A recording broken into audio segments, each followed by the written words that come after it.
உதகம்னா தீர்த்தம்னு அர்த்தம். நீங்க இத்தனை பேருக்கு ததியாராதனன்னு இன்னைக்கு உபநயன நாளைக்குன்னா இன்னைக்கு முதல் நாள் ததியாராதனன்னு சொல்லுவாங்க.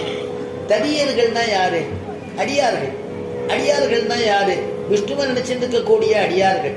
அப்ப நீங்க வந்திருக்கிறவாள்லாம் ஸ்ரீரங்க பெருமாள் ரங்கநாதரையும் சேவிச்சுட்டு போகலான்னு தானே வந்திருப்பேன். ஸ்ரீரங்கத்தில் நடக்கிறது, ரங்கநாதரை சேவிக்கலாம்.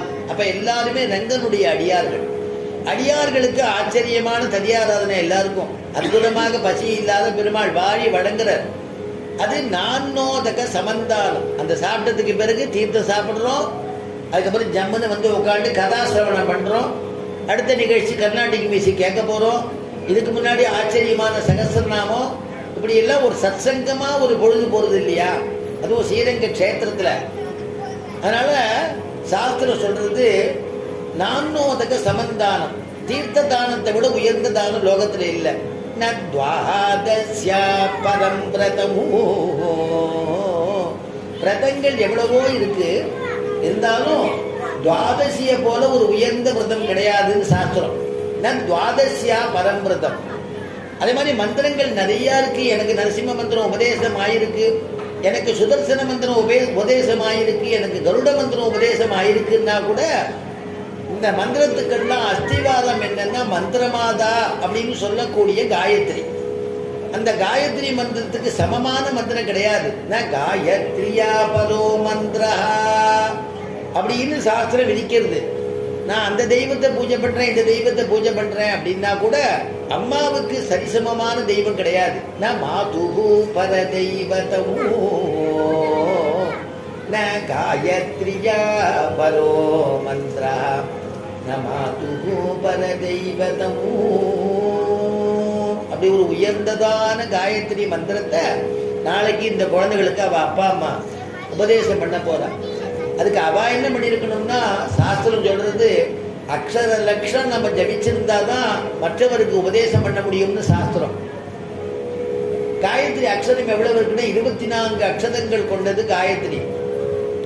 அந்த காயத்ரி மந்திரத்தை நம்ம வரதராஜன் ஒரு பெருமாள் எழுந்துள்ள இருக்கார் இல்லையா, சம்பிரதாயத்துல கோயில் திருமலை பெருமாள் கோயில்னு சொல்றோம். கோயில் அப்படின்னு சொன்னா ஸ்ரீரங்கம்னு அர்த்தம். பெருமாள் கோயில்னா காஞ்சிபுரம்னு அர்த்தம். திருமலை அப்படின்னா திருவேங்கடமுடையார்னு அர்த்தம். அதனால பெருமாள் கோயில் அப்படின்னா காஞ்சிபுரம், கோயில்னா ஸ்ரீரங்கம், அந்த திருமலைனா திருவேங்கடமுடையார். இந்த பெருமாள் கோயில் சொல்லக்கூடிய காஞ்சிபுரத்துல பரதனை சேவிக்கச்சே எல்லாரும் கேட்பா, மலையில போய் பெருமாள் சேவிச்சுட்டேலான்னு கேட்பா. ஏன்னா பெருமாள் மலையில இருக்கார். அந்த மலையில இருக்கக்கூடிய அந்த படியை எண்ணினேன்னா 24 படிகள் கொண்டது ஆச்சரியமான அந்த மலை. அது மேலதான் வரதன் காட்சி தந்து இருக்கார். எல்லாருக்கும் திவ்யமான கேட்ட வரத்தை கொடுத்துட்டு இருக்கக்கூடியதுனால அவருக்கு வரதன்னு பேரு. வரம் ததாதி இது வரதா அப்படின்னு அதுக்கு ஆச்சரியமாக சொல்லக்கூடிய ஒரு விசேஷமான அர்த்தம். யார் எது கேட்டாலும் கொடுக்கக்கூடியவராம். ராமானுஜரே நமக்கு கொடுத்தவர் இல்லையா அந்த வரதராஜ பெருமாள். இந்த வரதராஜ பெருமாள் இடத்துல நம்முடைய திருவரங்கத்திலேருந்து பெருமாள் நியமிச்சு திருவரங்க தலையர் அப்படிங்கிறவரை போய் அந்த பெருமாளை மகிழ்விச்சு காஞ்சிபுர பெருமாள் சந்தோஷப்பட்டு உமக்கு என்ன வேணுமோ தரேன்னு சொன்னாராம். எனக்கு வேற எதையும் தர வேண்டாம், உங்க பக்கத்துல இருக்காரே அந்த தீர்த்த கைங்கரியம் பண்ணிட்டு இருக்காரே அந்த ராமானுஜரை கொடுங்கர். அந்த ராமானுஜரை கொடுத்து ராமானுஜத்தை வாங்கிட்டு வந்து இந்த ஸ்ரீரங்கத்தில் அவர் சேவை பண்ணி தான் இன்னைக்கு அற்புதமான உற்சவங்கள்லாம் நடந்துட்டு இருக்குன்னா ராமானுஜனால தான்.